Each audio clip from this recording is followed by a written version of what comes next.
Pues nada, muy buenas tardes, noches a todos los presentes que estáis en directo en estas primeras jornadas de Futuro Imperfecto virtuales que celebramos junto con La Rambleta y que hoy se titula Los límites de la mente, en la que hablaremos mucho de la locura con Javi Burgos. Voy a presentar a las personas que me acompañan hoy, que son Javi. Javi Burgos es doctor en biología molecular, ha desarrollado su carrera científica en el campo de la neurodegeneración y en la enfermedad de Alzheimer. Y además, bueno, se dedica desde hace tiempo a la gestión y a la alta dirección.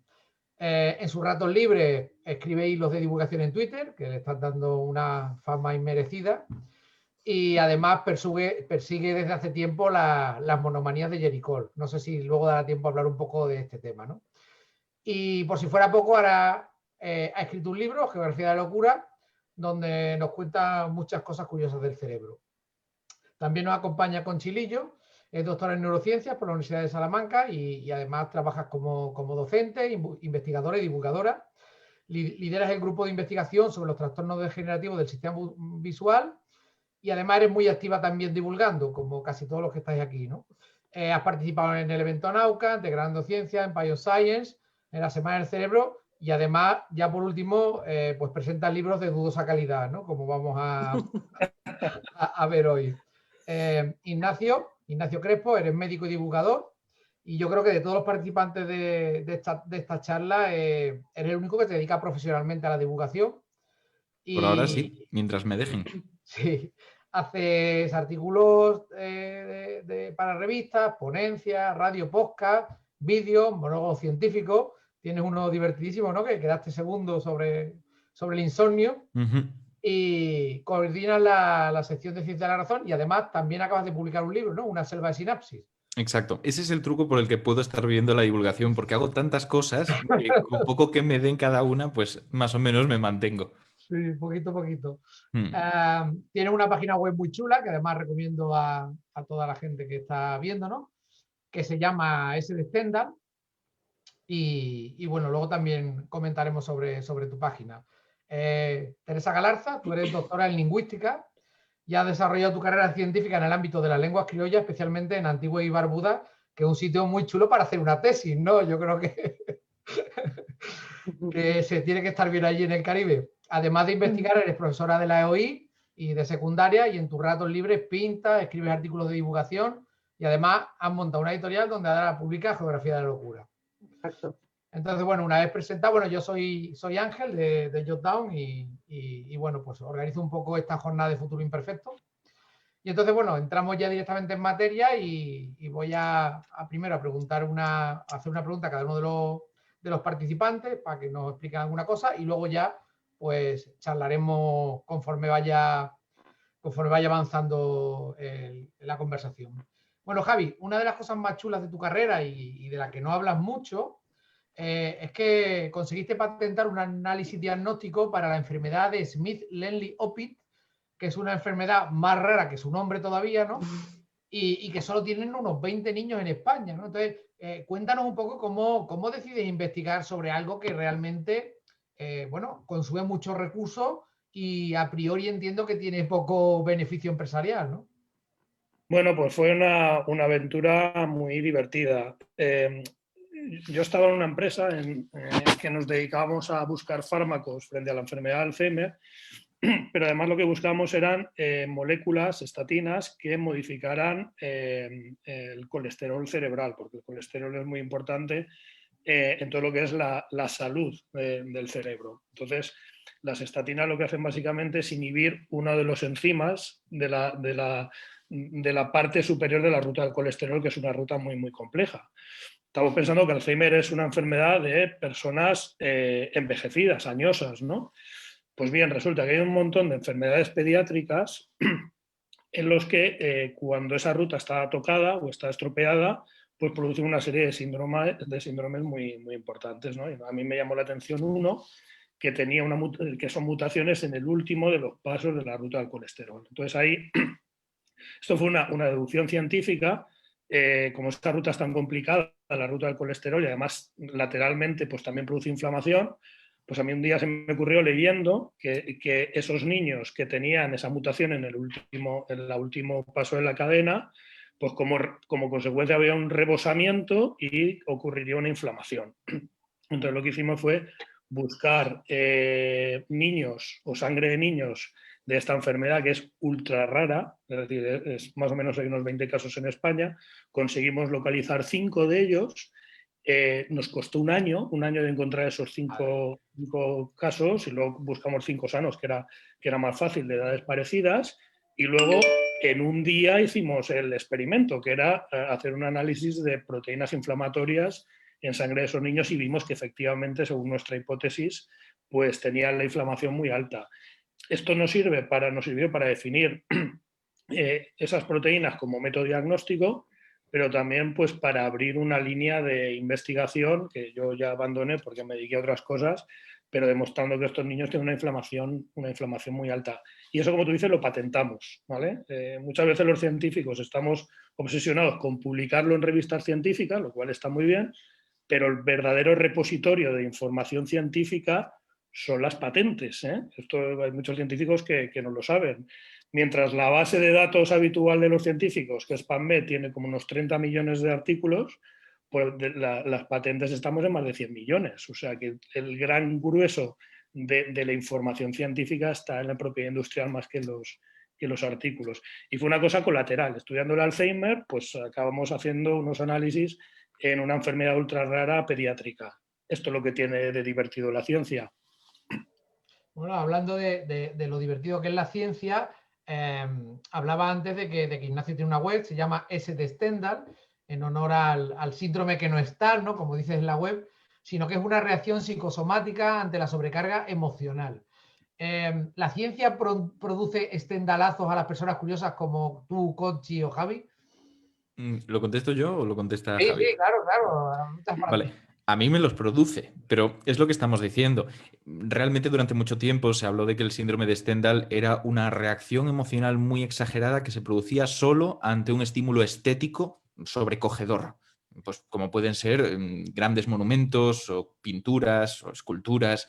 Lo que pasa es que es algo más general, como comento. Ahora mismo ya no se tipifica de esa forma. Cuando nos referimos a ella, simplemente que hay una cantidad de emociones, por el motivo que sea, porque nos ha dejado una pareja, porque nos hemos empezado con una persona, o sea, por cualquiera de estas cosas que no sabemos del todo cómo llevar y de alguna forma acaba produciendo estas reacciones. Por lo que la ciencia o cualquier otra cosa, mientras nos apasione, mientras descubra una dimensión de emociones que teníamos un poquito aletargada, puede producirnos esa sensación de sobrecogimiento. Bueno, y Conchi, te quiero preguntar, ¿esa sensación de sobrecogimiento la has sentido con el libro Geografía de la Locura? Di que sí, Por, por supuesto, por supuesto. ¿Cómo no? ¿Cómo no sentirlo? Mira, lo tengo aquí a mi lado para que no se me pierda, nadie me lo quite. Sí, Sí, bueno, sí. ¿qué te ha gustado más del libro? ¿Qué capítulo es el que has dicho tú? Hostia, pues Bueno, hay capítulos muy interesantes y hay otros que sorprenden un montón y otros que te dejan un poco sobrecogido, ¿eh? A mí lo que me ha gustado realmente del libro es que ha sabido pues, enlazar todo lo que es la historia de la neurociencia, algunos tipos de enfermedades o patologías, con historia de la literatura o del cine. No sé, o sea, me ha parecido pues, que es muy ameno precisamente por eso, ¿no?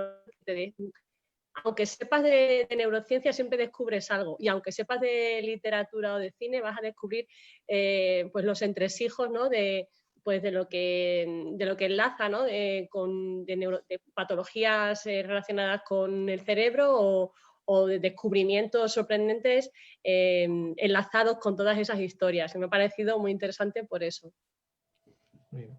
Y bueno, Teresa, ¿cómo te llega un manuscrito de un divulgador y cómo es trabajar la edición de un libro científico con alguien como Javi? Bueno, pues me llega por email. A mí me sorprende un poco porque había visto a Javi un par de veces antes y no me había comentado nada, aunque él sabía que yo tengo una editorial. Y a Javi tampoco le veía una persona así con este ego que a veces tienen los que son escritores. Eso por un lado, no me lo esperaba. Pero ya de entrada, solo de saber que era Javi, ya pensé que tenía que ser bueno, porque lo conozco como articulista en Jotdown y es muy bueno, hace muy buenos artículos. Es una revista de referencia, por tanto, por la parte de la calidad literaria que tuvieran los escritos no la dudaba. Solo faltaba que me entretuviera. Es decir, un libro de locura, eso lo podré vender o no se va a vender nada. Y bueno, pues ahí pensé, siendo Javi, Javi lo va a mover para que se venda. Entonces ahí mejor. Y luego vi el libro y me gustó mucho porque tenía una estructura, que a mí esa parte pues me llega. Y había pues, bueno, hay 5 partes. Hay 3 artículos sobre los albores de la locura. Y entonces ahí nos cuenta de Frankenstein, de Mary Shelley.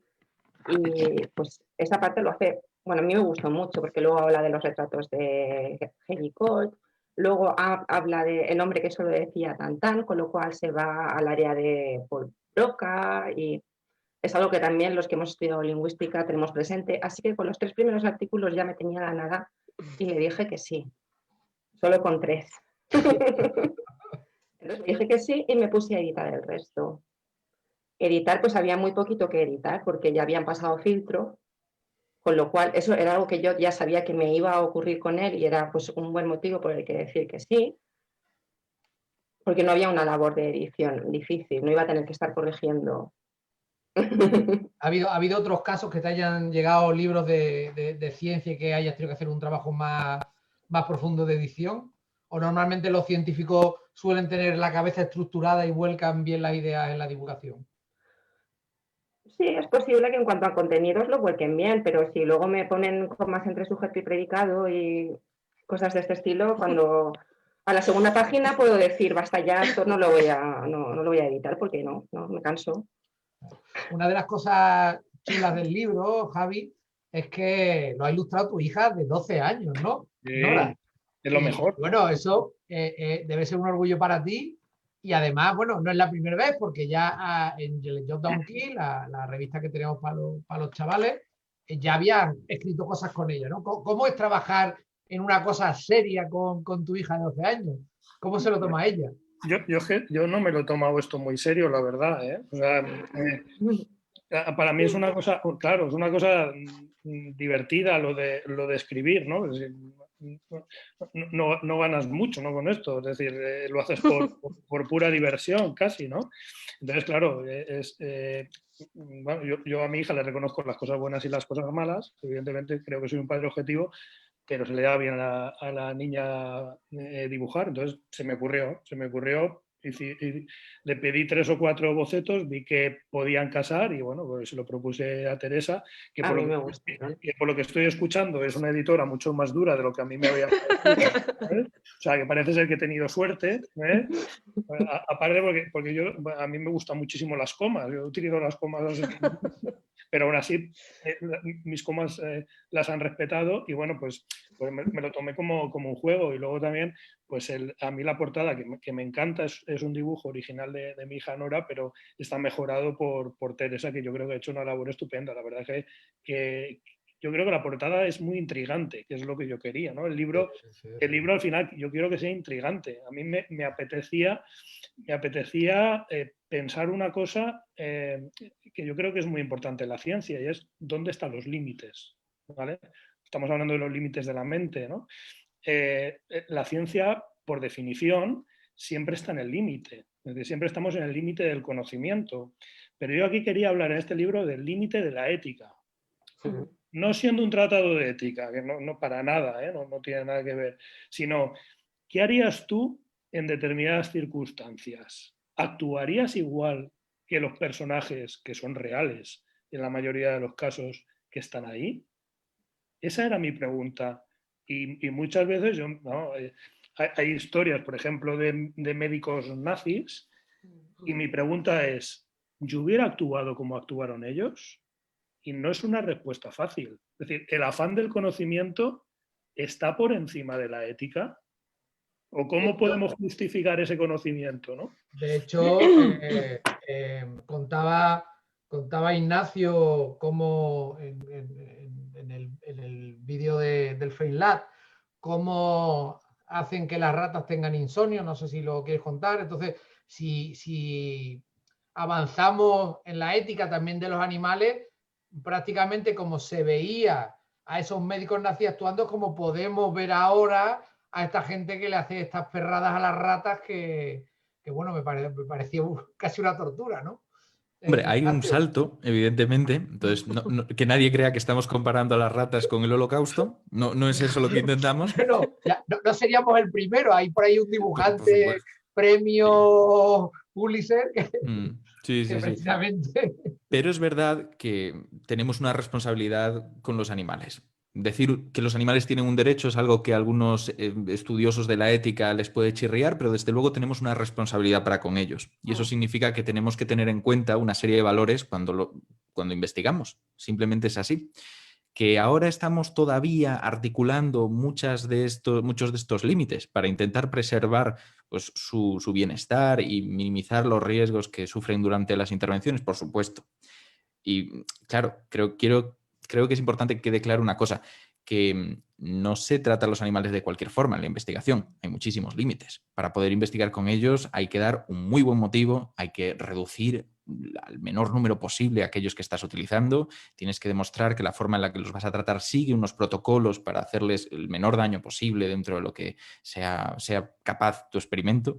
Y por lo tanto, todo esto sí que es verdad que se engloba dentro de lo mismo que en un momento dado hubo que hacer para intentar preservar los principios bioéticos con la investigación en humanos.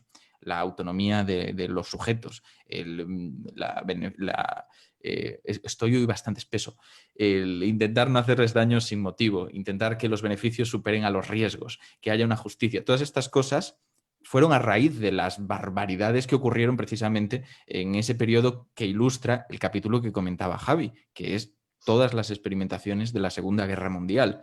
No es una sorpresa para nadie que en aquel entonces se hacían cosas realmente salvajes. Y precisamente como rebote de todo esto, abriéndonos un poco los ojos de lo que se hacía allí y lo que se hacía también en Estados Unidos y lo que se hacía en Inglaterra y en muchos otros países, porque eran igualmente bárbaros, empezó a plantearse una serie de principios, de criterios que permitían preservar esa ética, esos valores, con humanos y ahora con animales. Entonces sí que es verdad que hay paralelismos, pero bueno, creo que no hay que descuidar el hecho de que ya existen límites y que no son lo mismo humanos que personas, por mucho que haya que intentar preservar su bienestar. Conchi, tú como neurocientífica, además del área en el que trabajas, que es el trastorno degenerativo del sistema visual, también haces muchas charlas sobre el cerebro, ¿no? En general. ¿Realmente hay una diferencia entre mente y cerebro como neurocientífica? Yo creo que entramos en el terreno de la filosofía también, ¿verdad, Ignacio? Un poco. Sí. Yo prefiero hablar de cerebro, porque realmente la mente no considero que sea, desde el punto de vista de un neurocientífico, ¿vale? Un sistema dentro de lo que nosotros podamos, digamos, manejar, ¿no? O un ente, ¿no? Que yo pueda manejar como neurocientífica. Y la verdad es que en cuanto a todo esto que estáis hablando de la ética, de hecho, uno de los pasajes de los artículos de Javi que más me sorprendieron o que más me removieron por dentro fue este precisamente, ¿no? el de la guerra y el holocausto, porque tiene una frase además que la tengo ahí resaltada porque me parece que realmente es lo que decíais antes, ¿no? La guerra es probablemente el mejor abono para el desarrollo científico. Eso me parece muy duro, eso me parece como una estaca, ¿no? Que se te clava.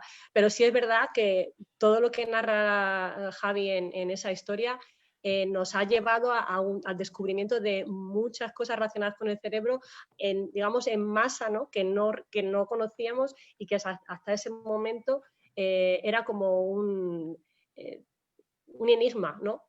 Y a partir de entonces sí que tenemos mucho conocimiento. Y es verdad que, como dice Javi, ponerse en ese lugar lleva a los entresijos, ¿no? De la ética, más allá de lo que es la investigación realmente.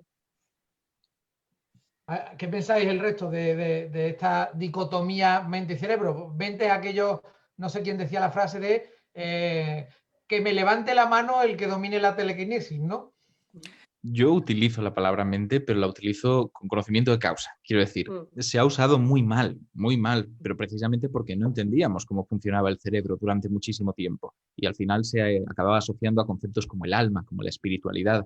Pero en cierto modo es verdad que hay una percepción subjetiva de algo, a lo que a veces llamamos mente, pero que no es más que cognición. Es una serie de procesos, memoria, atención, inteligencia, si queremos llamarlo así, que representan esa mente. Hasta ese punto creo que es lícito llamarle de esa forma. Lo que hay que tener mucho cuidado es negarla por completo y negar todas estas implicaciones subjetivas que tiene, que es lo que hacen algunos conductistas radicales. Que hay que tener en cuenta que radicalismos en ciencia suelen funcionar bastante mal y en neurociencia, que es una ciencia muy en construcción, pues todavía más. Necesitamos tener perspectivas distintas. Así que personalmente uso el concepto, pero alejándome mucho de lo que tradicionalmente se entiende por mente. Y un poco arriesgándome a que no me entiendan, claro. Ese es el peligro. Yo desde luego trato de evitarlo, o sea, ese concepto trato de evitarlo porque yo me ciño más a lo que es el conocimiento de la neurociencia en general, entonces, y del desconocimiento también, claro, porque todavía hay muchísimas cosas que no conocemos y que no dominamos. Entonces, bueno, no se puede generalizar siempre, No, ni claro, asociar, ni asociar un comportamiento a algo concreto relacionado con mente. Es algo como muy abstracto de momento para mí, desde mi punto de vista. Desde luego en un paper no debería estar la palabra, eso sin duda. No. Porque en un paper de biología no aparece la palabra mente. Sí. No, podría aparecer en un paper, claro, es que hay que entender una cosa, lo que decía antes, neurociencia es algo muy amplio. En neurobiología es algo muy concreto, va a aparecer mucho de pues, algunas moléculas, interacciones bioquímicas. Cuando hablas de neurociencia cognitiva, posiblemente aparezcan más estudios de imágenes, de resonancia magnética o electrofisiológicos o de lo que sea. Y aquí a veces sí que puede aparecer, pero pudiendo emplear palabras que son más precisas, ¿para qué? Mente me parece que es evocador y que consigue transmitir algunas cosas si lo explicas correctamente, porque tampoco es cuestión de negarla. Pero en un paper yo diría que no. ¿Dónde se puede encontrar y que no es tan terrible? En algún artículo científico de filosofía de la neurociencia, que esto es un campo que existe. Al final los resultados de la ciencia tienen que ser interpretados. Siempre hay una parte de filosofía ahí, en esa interpretación, si consideras que podemos hacer inducción a partir de los resultados, cómo funciona la deducción, todo esto pertenece en cierto modo a la filosofía. Si hacemos un artículo donde esto es lo principal, donde intentamos establecer qué es lícito y qué no es lícito inducir de unos resultados, ahí caeríamos en cierto modo en una filosofía de la neurociencia ya bastante dura, que suelen ser artículos de lógica formal complicados, donde se mezcla ya matemáticas y filosofía de forma muy íntima.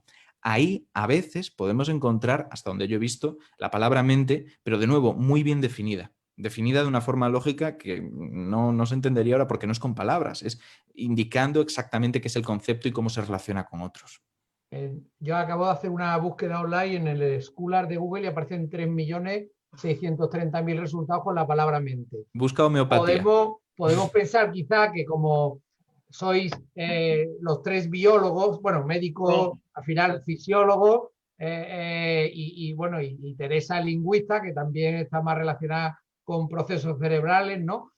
Quizás es que si hubiera aquí un par de psicólogos o sociólogos, no estarían muy de acuerdo con vosotros, ¿no? De hecho, la jornada se llama lo que pasa es que vamos a cambiarle el nombre, ¿no? Porque límite del cerebro, claro. la mente no tiene límite porque no existe. Vamos a empezar en esto porque... Pero sí que... No, sí, puedes decirlo como constructo que claro, es. Que también sí que hay muchos artículos que hablan de otras cosas. Pues si hablamos, por ejemplo, de los caníbales, quizá ahí ya estamos hablando de una sociedad, hay que tener en cuenta que también hay disciplinas como antropología que tal vez lo usen un poco más a la ligera porque no es el tema del artículo, hay que tenerlo en cuenta, que a veces se hacen concesiones de palabras que no son de tu disciplina y que utilizas de forma popular o laxa.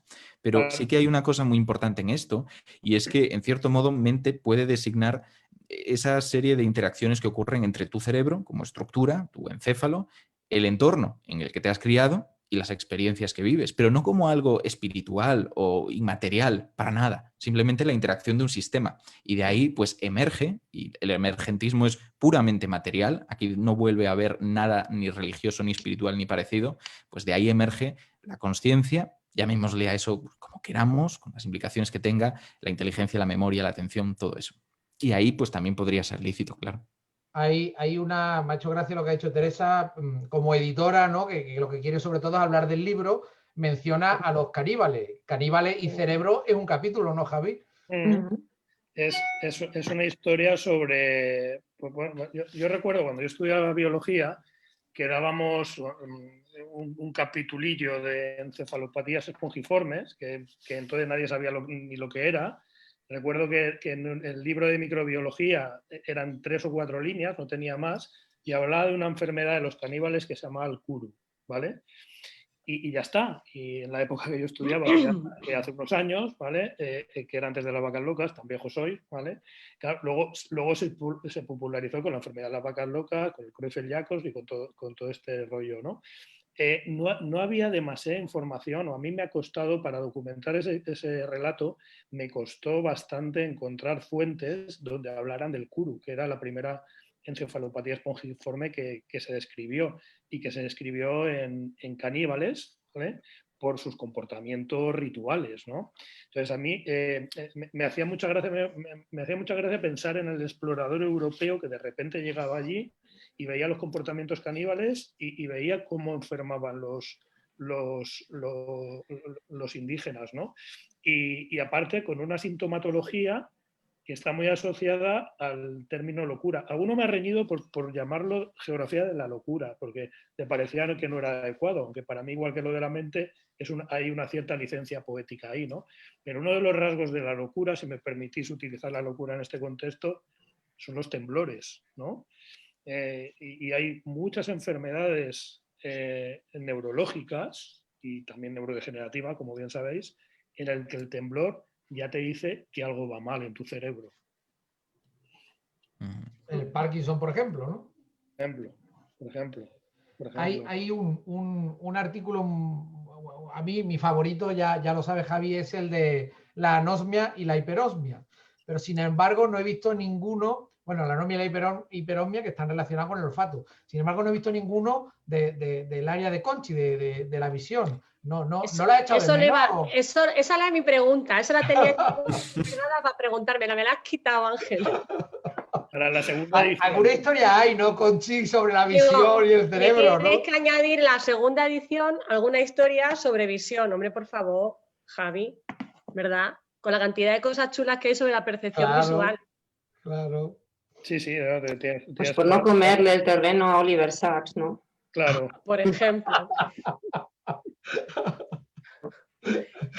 ¿Qué puede haber más loco que las ilusiones ópticas? Que te vuelven loco, ¿no? Hay mucha gente que últimamente está en Twitter ahí todo loco con las ilusiones ópticas, que además me etiquetan, que me hace muchísima ilusión porque me relacionan con las ilusiones ópticas, pero sobre todo me etiquetan para que se lo explique, no para otra cosa, pero bueno, porque quieren entenderlo. Explícame lo que lo quiero entender.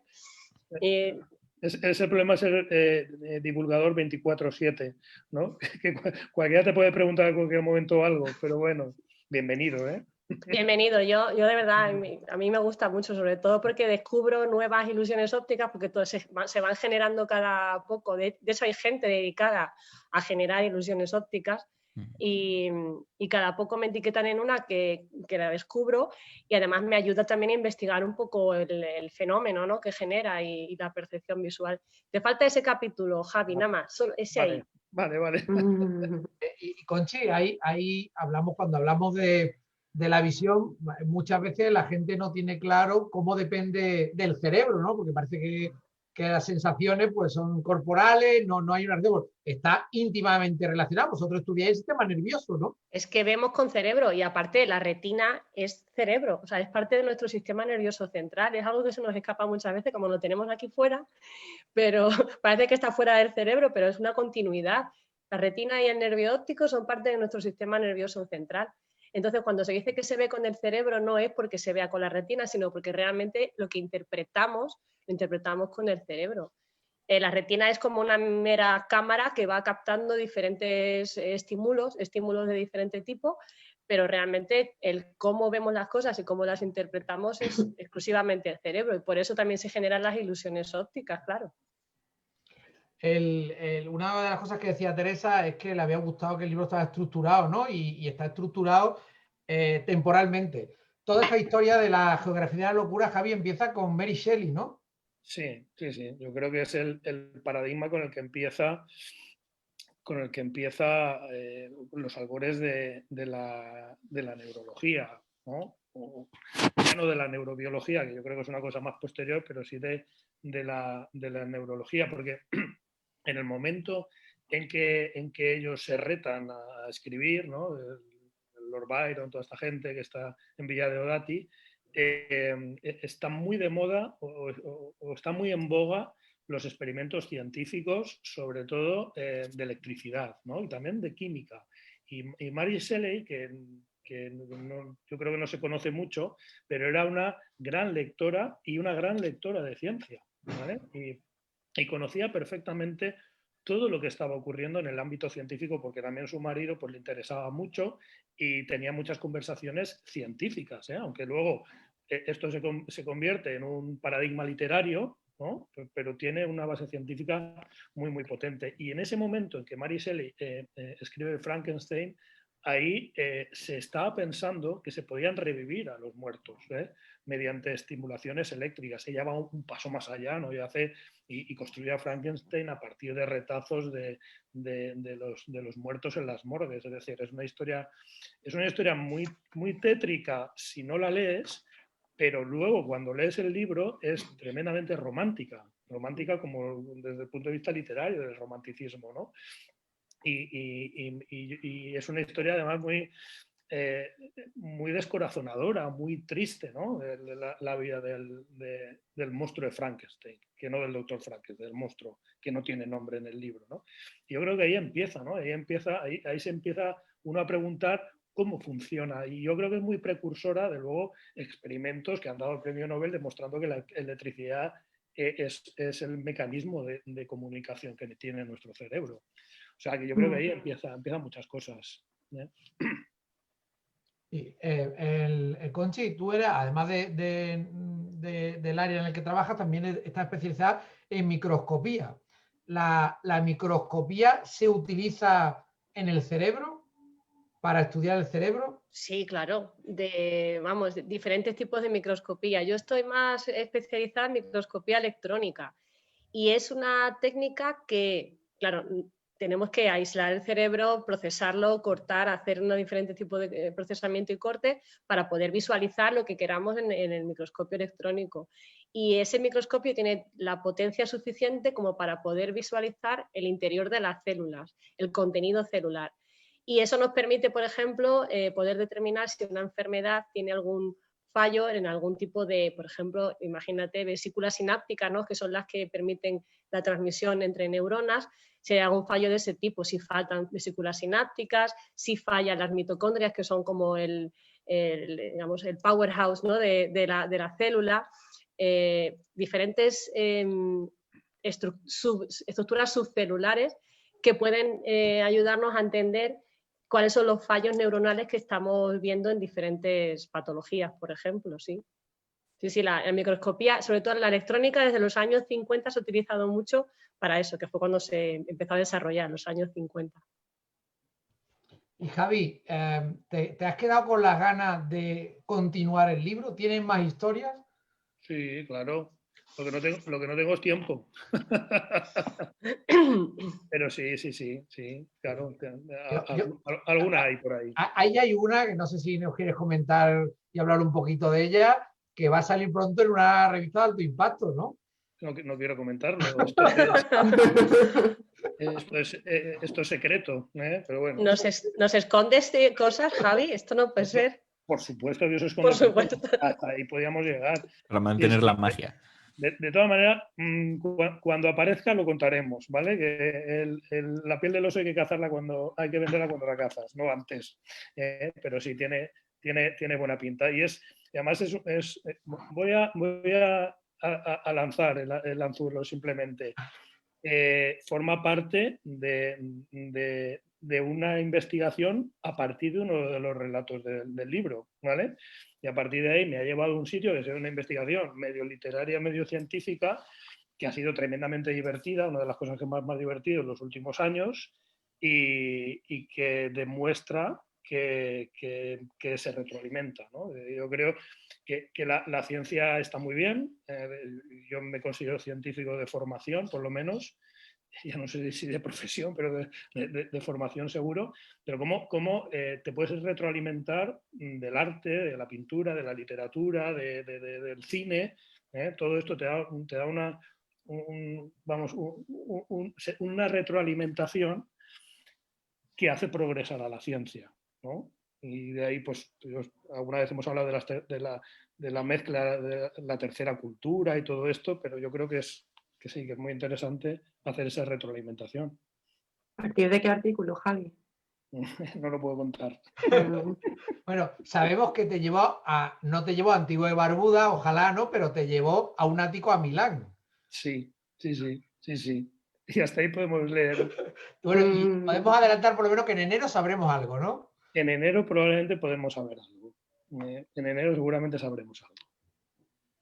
Y ya lo contaré. Muy bien, muy bien. Seguro que tenía muchas cosas. No deja de ser otro capítulo más del libro, ¿no? De la locura, de la ciencia y del arte. Claro. O un libro, otro libro, no te preocupes. Sí. Pues quiero también aprovechar para animar a la gente que nos está viendo que si tiene cualquier pregunta para cualquiera de los 4 ponentes que están acompañándonos hoy, que a través del chat de Facebook de la Rambleta nos los trasladan y bueno, están a vuestra disposición para contestar las dudas que tengáis. Yo sigo avanzando en el libro. Ignacio, quería preguntarte a ti cuál es el capítulo que más te ha gustado y por qué. A mí me ha gustado mucho el de... Bueno, voy a decir 2. Voy a decir el de Henry Moleson, el de la pérdida de memoria a corto plazo, porque es una de estas cosas que conocemos. Todos los que estamos en neurociencia lo hemos leído 1 o 20 veces y por lo tanto no suele sorprender. Llegas, lo encuentras, lo lees y dices, vale, es correcto. Pero en este caso me ha sorprendido. Bueno, me ha sorprendido un poco menos porque de Javi me lo esperaba, pero es una perspectiva distinta. Entonces es como leer algo que es interesante, pero desde una visión nueva. Podemos compararlo para los que no estén metidos en la neurociencia con, por ejemplo, ahora mismo prácticamente todos los jóvenes hemos visto Star Wars después de saber ya que Darth Vader es el padre de Luke. Esto no es un spoiler para nadie. No tenemos esa sensación, esa emoción que tuvieron los que se enfrentaron por primera vez a esa escena. Imaginad poder recuperar parte de esa emoción. Es casi inimaginable. Pues es algo parecido a lo que ocurre cuando lees por enésima vez una historia, pero de una forma diferente. Te revela cosas que no habías pensado exactamente igual. Y esa me gustó mucho. Y luego, como una respuesta menos trascendental, más sencilla, la de las arañas, en el momento en el que comenta cómo afectan estas drogas a las arañas, me parece una maravilla. Algo había leído, pero nunca había profundizado y me parece de verdad muy interesante, entre otras cosas porque al final nos habla de cómo la anatomía y la fisiología comparada entre humanos y otras especies tiene mucho sentido. Nos ayuda a entenderlos mejor a nosotros. Sí, en mi caso también fue mi favorita, pero porque conocía la historia, de hecho he leído hasta el artículo científico relacionado con la droga en las arañas y hay unas imágenes además súper bonitas de cómo las arañas construían su red dependiendo de qué tipo de droga y tal. El artículo científico es una maravilla. Y claro, y ese otro punto de vista diferente cuando leí el artículo, porque conocía la historia, pero él le dio la vuelta y lo explicó de una forma mucho... O sea, con unos datos diferentes, históricos, que desconocía. Entonces, es como dice Ignacio, es como descubrir otra vez la historia que ya conoces, pero con otras aportaciones que llenan la historia de literatura, de cine, de un montón de cosas. Y cualquiera de los artículos tienen esa vuelta, ¿no?, de hoja que te permite entender la historia desde su punto de vista, histórico sobre todo, pero con mucho arte. Javi, corrígeme, la historia trata de cómo la metanfetamina, ¿no?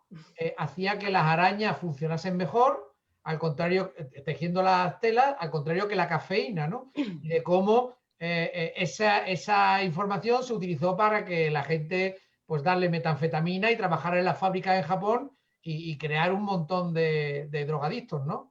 Son dos historias paralelas que se entremezclan, que lo único que tienen en común es la droga que las dispara, ¿vale? Se hicieron una serie de experimentos en arañas dándoles diferentes sustancias, diferentes drogas, diferentes estimulantes, y lo que estudiaban era cómo tejían, o sea, cuál era el patrón en el que tejían las telas de araña. Porque las telas de araña es una cosa de una precisión infinita, vamos, es una cosa hecha con un cálculo matemático excelso, vamos. Entonces, en función de cómo drogaran a las arañas, el patrón de la tela de araña difería, de tal forma que tú podías, viendo la tela de araña que habían tejido, saber qué tipo de droga le habías dado, ¿no? Y entonces pues fue un experimento muy, muy interesante. Y esto un poco lo ligo con una historia que ocurrió en Japón, y que no cuento más para no hacer spoiler, utilizando la misma droga, ¿no? Muchas veces la ciencia, cuando te pones a rascar, tú te lees un paper científico, los papers son cosas muy aburridas, a no ser que te interesen muchísimo, ¿verdad? No tienen nada. Pero luego te pones a rascar historias y detrás de toda historia científica hay una historia vital. Y casi nadie nos la cuenta. Por eso a mí me interesaba mucho explorar esa posibilidad, porque al final la ciencia la hacen personas y las personas hacen la ciencia por alguna razón. Y hay detrás de ellas hay historias de sufrimiento, hay historias de superación, hay historias de ego, hay historias de muchos tipos, que es el motor de la ciencia. ¿De qué, Teresa? De locura, de tener un TOC. Sí, claro. Que a eso justo me refería con que yo el artículo científico lo conocía, pero no conocía la historia detrás, ¿no? de cómo se llegó a hacer ese tipo de experimentos, que me parece maravilloso. Y tenéis que leer el artículo porque de verdad que tiene unas imágenes de las telas de araña que es impresionante, la verdad es que sí. Luego este experimento se replicó en el espacio. La NASA hizo un experimento en un transbordador espacial también con arañas para ver cómo tejían. Y bueno, en fin, o sea, que desató interés, ¿no? El artículo original científico. Tejían más espacio, ¿no? Nos acaban de caer con este comentario. Son los chistes que te gustan, Javi, eso. Sí, lo hago en honor a él, lo hago en honor a él. Teresa, y a ti como editora, ¿cuál es el capítulo que crees que está mejor escrito? Escrito de todos. Puede que el de los paisas. No lo sé. ¿Y el que más te ha gustado? El de los retratos de Helicolt. Que solo quedan 5. Que tenía que quitar 200, pero que luego fueron 10, que se perdieron 5 y que quedan 5. Esos me gustaría verlos y también, pues por la... ¿Qué? Y a mí también. ¿Es el que más te gusta también? No, a mí también me gustaría verlos. Bueno, pero están localizados, cuentas en el artículo. Hay 5 que sí. Pero los otros 5 no se conocen, no se sabe siquiera si existen. ¿Vale? Yo he visto uno de ellos, el que está en el Louvre, y es una maravilla. Y el de la ludópata. Y quería haber visto otros 2 este verano, pero claro, con el tema del COVID no he podido salir, pero mi objetivo es ver los 5, por lo menos. Y el de los paisas, que habla de la enfermedad de Alzheimer genética, aquí lo que subyace a esta historia es la siguiente. Es decir, si tú supieras que vas a tener una enfermedad en que vas a tener una enfermedad tan dramática como el Alzheimer, ¿qué harías? Es decir, y pongo un ejemplo. Yo leyendo el otro día me enteré, que no lo sabía, que Robin Williams se suicidó porque tenía demencia de cuerpos de Lewy. ¿Vale? Entonces, claro, a mí cuando Robin Williams me entero que se ha suicidado, después de todo lo que he leído de él, he visto películas y tal, no me cuadraba. ¿Qué harías tú? Y el tú es genérico en una situación de estas. La historia de los paisas es esta historia, ¿eh? ¿Qué haríamos si supiéramos que íbamos a sufrir una enfermedad que iba a acabar con nuestra mente. Bueno, hay que ir a una cámara hiperbárica a que te den oxígeno al 100%, ¿no? Ha salido en las noticias ahora que con eso se alargan los telómeros. ¿Ah, sí? No lo he Sí, leído. hoy un laboratorio judío, así que veo a todos los Jeff Bezos and Company montando cámaras hiperbáricas en su casa para alargar telómeros. Sí, pero como Está tenga ahí la mutación, ni... no hay nada que hacer, ¿no? ¿no? Claro que es que, o sea, la cuestión de los paisas es que están tan enriquecidas las mutaciones que causan la enfermedad que prácticamente todos los descendientes o la mitad de los descendientes, una mujer paisa sabe que la mitad de sus hijos por lo menos va a tener enfermedad de Alzheimer genética que es temprana, a los 40, 45 años, 50, como mucho. Sabes que la mitad de tus hijos les va a pasar. Claro. Eso pasa también con algunas patologías, yo es que lo llevo a mi terreno, patologías relacionadas con la ceguera. Hay cegueras que son hereditarias y de hecho son dominantes, de forma que si tú eres portador de la mutación y eres ciego, tienes muchas posibilidades de que tus hijos también desarrollen la ceguera. Entonces, bueno, eso es una decisión importante. De hecho, bueno, hay mucha gente que sí se hace análisis genéticos y otros que casi que no quieren, porque puede que sea recesiva. Pero estamos ahí también, ¿no? Es que como tengo mucho trato con pacientes así que tienen retinosis pigmentaria, que es hereditaria, y es que si tienes la mutación la vas a desarrollar sí o sí, eso es así. Pero hay diferentes tipos de mutaciones, las hay recesivas, las hay dominantes. Entonces, bueno, pues hay muchísimas posibilidades. Fíjate pero no es lo mismo plantearse tener hijos que saber que estás enfermo o que vas a desarrollar la enfermedad. Es lo que plantea Javi. Fíjate que la ciencia te permite hacerte la pregunta, porque esto se llamaba la maldición de los paisas, porque no se sabía lo que era. Y además lo achacaban a cosas completamente esotéricas. La ciencia te hace ir a la pregunta y en algunas ocasiones te ofrece la respuesta, que es la que tú estás diciendo, Conchi. Es decir, la ciencia me permite elegir, me permite hacer una selección de mi embrión, no en todas las enfermedades, desgraciadamente, pero una selección de mi embrión en el que me asegure que eso es. Sano. ¿Y te lo permite la ciencia seleccionar ese embrión? Sí. Sí, puedes seleccionar el embrión que no tiene la mutación, sí. Claro, estamos hablando de una enfermedad, tiene que ser un tipo de enfermedad, o sea, un tipo de enfermedad concreto, inhabilitante, etc. Claro. Pero claro, tira de la pregunta, es decir, ¿hasta dónde? Claro. ¿Hasta dónde podemos elegir? ¿Hasta dónde está bien elegir? Y tenemos un experimento recientemente con el de las chinas estas de CRISPR, que un poco es eso. Es decir, podemos ir seleccionando caracteres, ya no por enfermedad, que está permitido, sino por otros rasgos. Y esa pregunta es pertinente. Esto es una cosa que tratan mucho y posiblemente haya escuchado el público el término muchas veces, que es eso de los transhumanistas o poshumanistas que están tan de moda, que muchas veces se presentan como una filosofía bien estructurada, arraigada, cabal, con tintes científicos, pero en realidad muchas veces es simplemente ciencia ficción, la forma en la que se plantean las cosas y lanzan conclusiones demasiado abuela pluma, por decirlo así. Aquí estaríamos ante dos tipos de eugenesia muy distintos, se llama eugenesia, queramos o no. Una que es abolicionista, es decir, vamos a intentar eliminar esos causantes de enfermedades, esas personas que puedan tener la posibilidad de transmitir a sus descendientes una enfermedad, pues vamos a intentar seleccionar esos embriones en función de esta característica. O, por la contra, cuando ya hablamos de elegir en función de rasgos que nos puedan gustar más o menos, pero no de enfermedades, de una eugenesia extropianista. Es algo muy distinto. Hay que tener en cuenta que esto seguirá principios bioéticos muy, muy diferentes.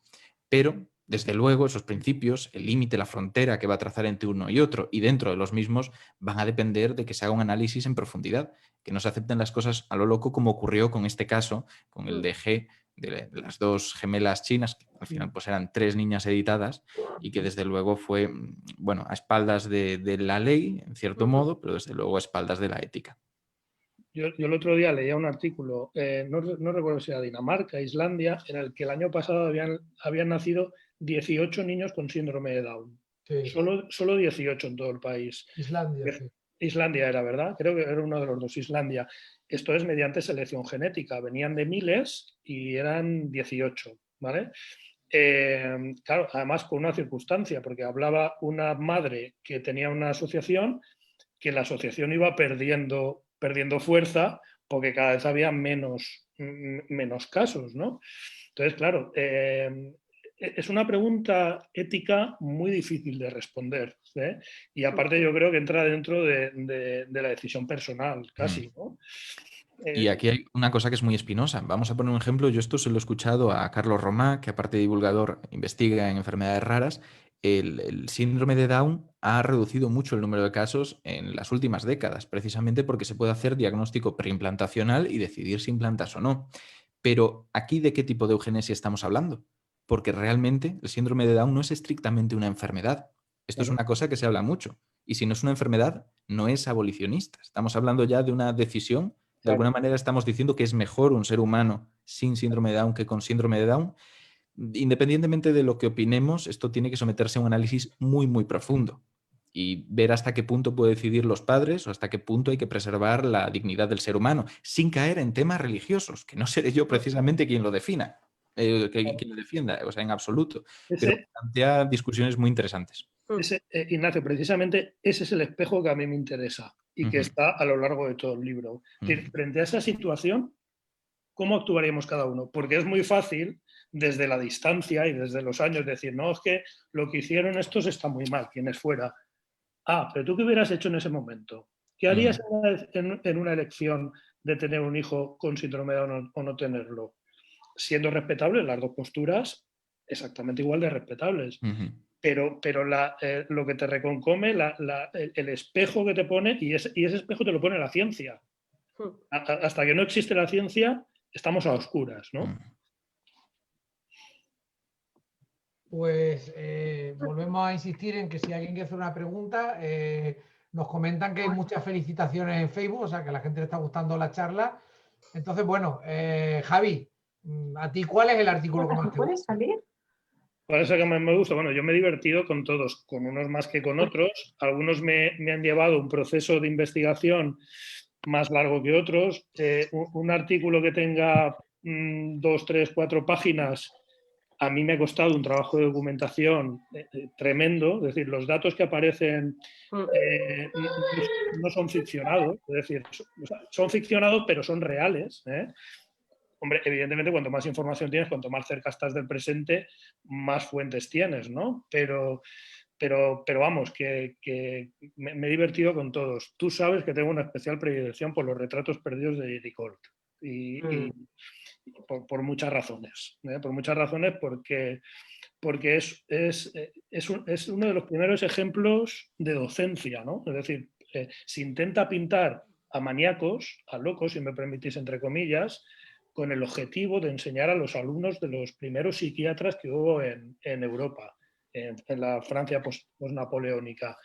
Pero es que además hay una conjunción ahí entre un científico, que es el psiquiatra, que antes se llamaban alienistas, estos psiquiatras, el científico, que se coge de la mano de uno de los grandes pintores del romanticismo otra vez, que es Theodore Géricault, y juntos hacen un experimento que a mí me parece de una belleza suprema y que a mí todavía me sigue emocionando 200 años más tarde. Yo esto lo conté por Twitter. A mí me obsesionó esta historia. Cuando fui al Louvre busqué uno de los cuadros que sabía que estaba allí, me costó muchísimo encontrarlo. Por supuesto, la Gioconda, había millones de japoneses delante viéndola y yo me metí por los vericuetos del museo y apareció una sala en la que estaba yo solo frente a este cuadro, ¿vale? Y ese cuadro es el que pintó Géricault por recomendación de uno de sus psiquiatras, ¿vale? Y esa conexión de 200 años de la ciencia y del arte a mí, vamos, me sobrecogió, ¿vale? Es una de las... volviendo al síndrome de Stendhal, pues yo ahí creo que tuve algo de síndrome de Stendhal. Un estendelazo, ¿no? Como lo llama Ignacio. Pues una cosa que a mí me interesa bastante del libro, en cuanto a allí, ya hablando de la parte formal, es que no lo he visto porque, bueno, como a vosotros, me encanta la divulgación de la ciencia y y el estilo de Javi un poco, como decía Teresa, de Oliver Satt, de José Ramón Alonso y tal, pero en ninguno de ellos encontramos una historia de ficción, un relato de ficción. ¿Cómo encaja en un libro? O sea, una editorial normalmente no se plantea hacer esas cosas, ¿no, Teresa? ¿A ti no te chocó? ¿Lo viste bien? ¿Querías innovar como editora? No hay ningún problema porque se plantea es la historia de dos personas, uno que no huele y otro sí que huele. Bueno, es que no lo voy a contar lo que pasa. Mejor, mejor. Pero no, porque es como dejar la pregunta abierta para que tú investigues. Tiene todo el sentido del mundo acabar el libro así. Sí, de hecho, me ha pasado una cosa muy curiosa y es que en la librería que tenemos en internet, que es donde vendemos los libros, varios de los compradores han llamado, que eso no me ha pasado nunca en la vida, para pedirme, para preguntarme cómo sigue esa historia, ese relato, ¿no? O sea, Javi, ese relato lo tienes que continuar. Bueno, vale. No, vamos a ver. Esto, en fin, a mí también me ha pasado, ¿eh? A mí me han escrito diciendo, pero ¿cómo acaba esto?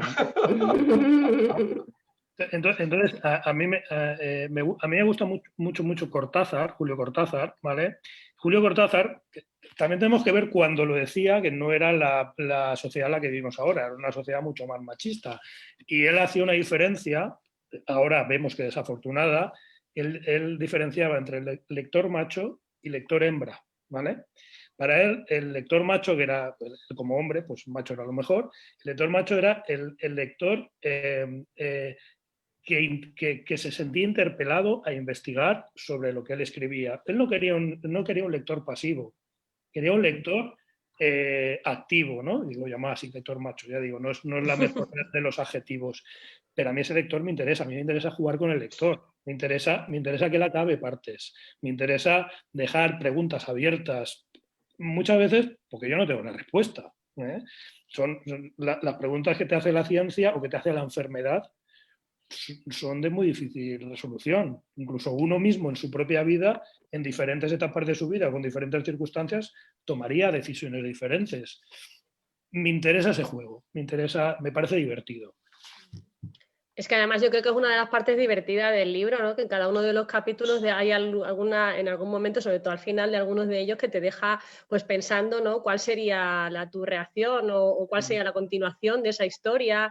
¿Sabes? En muchos de los capítulos terminan así, ¿no? Con una puerta abierta para que tú puedas explorar más. Que al fin y al cabo lo que hace la ciencia te está haciendo preguntas todo el rato, no te deja de hacer preguntas y casi nunca tienes certezas. Bueno, menos mal. Sí. Y ahora con el coronavirus menos, ¿no, Javi? Pues sí, la verdad es que sí, ¿no? Yo estaba pensando antes, cuando hablabais, y lo he escrito en el libro porque lo pienso de verdad, que la guerra es uno de los momentos mejores para la ciencia. Esto puede sonar muy dramático, pero sí, suena así. Es así, es decir, las grandes catástrofes son las mejores para la ciencia, ¿vale? Porque te tienes que superar, ¿no? O sea, estás frente a una situación tan complicada y aparte no hay normas, en una guerra no hay normas, con lo cual puedes hacer prácticamente lo que quieras, con lo cual la ciencia avanza muy rápido. Claro, avanza a costa de la ética, ¿no? A la ética de... ¿Tú crees que en esos momentos la gente que avanza más son los que menos escrúpulos tienen, Javi? Sí. ¿O es así? Sin duda, o sea, sin duda, claro. Es decir, y pongo un ejemplo muy lejano, pero ahora cuesta mucho más investigar en animales que hace 10 años, y mucho más que hace 20, ¿no? Es decir, cuanto más restricciones tienes, menos avanzas. No, pero claro, por otra parte, tienes que tener esas restricciones. Por ejemplo, en la investigación clínica, hasta el código de Nuremberg, que fue creo que el 47, hablo de memoria, cualquiera puede hacer lo que le diera la gana con un ser humano. Claro, es que eso no puede ser. También hay que tener en cuenta una cosa, que es verdad que puedes avanzar menos, pero es posible que sea económicamente más rentable, pero por un motivo. No vas a empezar a pedir animales para cualquier cosa. Y Claro. quien dice animales dice humanos. Puede parecer, y de hecho es así, que durante las guerras se avanza mucho, pero no solamente porque se puedan hacer todos los experimentos necesarios sin límites éticos, sino porque se hace de todo. Entonces hay muchos experimentos que ocurrieron durante la Segunda Guerra Mundial que fueron una abominación absoluta. pero que ni siquiera tuvieron un resultado médico interesante, que fue simplemente crueldad por crueldad, mal Sí. orientado, intentando saciar una curiosidad que no iba a ningún sitio. Hay mucha gente que a partir de entonces, para definir qué es lícito en investigación, excluye de lo que son los experimentos científicos aquellos que se hacen sin un propósito. Necesitas tener una hipótesis clara para que eso sea reconocido como un experimento científico, precisamente para evitar todo eso. Entonces, sí es verdad que vamos más lentos, en cierto modo, pero bueno, oye, que los beneficios van más allá de la ética. No, vamos más lentos, yo me refiero que vamos a ver, lo más importante, y en investigación clínica es así, lo más importante es el bienestar del participante en un ensayo clínico. Sin duda. Y la ciencia va después. Ujú. Bueno, pues esto hemos tardado 70, 80 años en darnos cuenta. Eso sí, ¿vale? eso sin duda. Incluso después del Código de Nuremberg y de la Declaración de Helsinki, que son los dos tratados que empiezan a marcar los límites de la ética en la investigación clínica, había gente que seguía pasándoselos por el arco del triunfo. Porque, claro, desde el Código de Nuremberg para los nazis, ¿no? Perdona, es un marco de trabajo para cualquier investigación en humanos. ¿vale? Claro. Y en cambio, habíamos pasado esto, pero en Estados Unidos se estaba haciendo el famoso experimento Tuskegee. Por ejemplo. Claro, negándole el tratamiento de la sífilis a pacientes que podían haberse curado perfectamente. O, por ejemplo, uno que había con infección, no recuerdo ahora mismo de qué virus, en una escuela, además de niños con problemas mentales. Entonces, claro, obligaban a los padres a que firmaran que los iban a infectar, ¿vale? Y los que estaban en el colegio, los directores decían, total, se van a infectar en contacto con los niños ya infectados. Claro, en fin, estos son los límites, ¿no? Es decir, me parece muy curioso, Javi, que antes comentabais todos que, bueno, que la mente pues, no es el cerebro, pero sin embargo los problemas son mentales y no cerebrales, ¿no? Sí, sí, sí. Yo tampoco soy muy canónico en esto. Es decir, yo cuando se habla de mente creo entender lo que significa y sobre todo por el contexto. Es verdad que para los neurobiólogos o los neurocientíficos pues somos muy estructurales y muy bioquímicos, entonces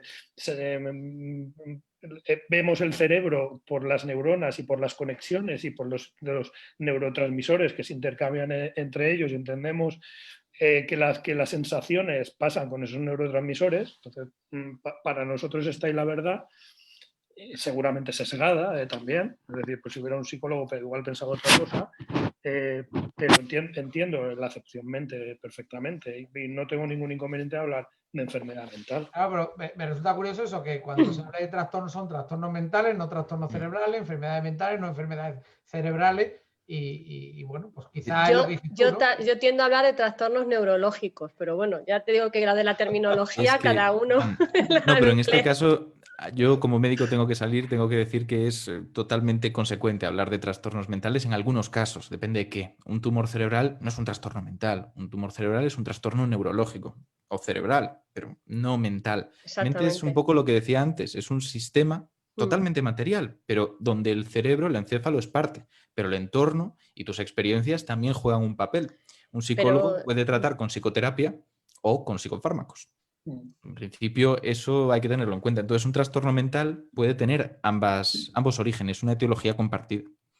Y yo creo que, como decía antes, Ignacio, tienes que dejar muy claro a qué te refieres cuando estás hablando de mente y en qué contexto y el entorno. Porque esa palabra yo creo que está muy desfasada y que se lleva muchas veces a otros terrenos. Pero que no tiene nada que ver con lo que estamos hablando. Tenemos que reivindicarla como propia. Vale, traerlas otra vez de aquí, ¿no? Yo es que creo que lo merece, porque se refiere a algo que sí que podemos asir, que es ese sistema. Al final son interacciones. Digo que lo que no existe seguro son los chakras. Eso es. Eso no. Eso no. Eso yo creo que estamos todos de acuerdo. Bueno, los seguidores de Naruto no están de acuerdo contigo, Javi. Y seguro que si buscas en el Google Scholar no aparecerá nada. Bueno, como que no. Seguro que sí. Igual sí. Cualquier cosa. Creo que hay un artículo de Socal hablando de los chakras. Seguro. Un proyecto. Pues nada, chicos, yo ya ha pasado más de una hora. No hay preguntas, con lo cual es que habláis todos muy bien y muy claro. Y la gente está muy contenta con la charla, así que os felicito también. Y muchas gracias por compartir este ratito con la gente de la Rambleta y con nosotros. Gracias a ¿Queréis decir vosotros. algo más o os he cortado que estabais emocionados? Que No. compréis el libro, que está muy bien. De verdad. Que compréis el libro, mira, aquí lo Es tengo. que vamos a ahí, hacer ahí. aquí También, cuando yo. una foto finish. Muy Pues bien. nada, muchísimas Muchas gracias por la gracias invitación. Sí, muchísimas gracias. y espero que nos Venga, veamos en otra como esta.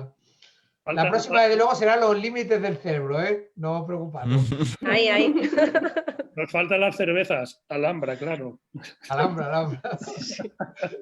Bueno, muchas gracias, chicos. Venga. Muchas gracias. Hasta luego. Gracias. Hasta Adiós. luego.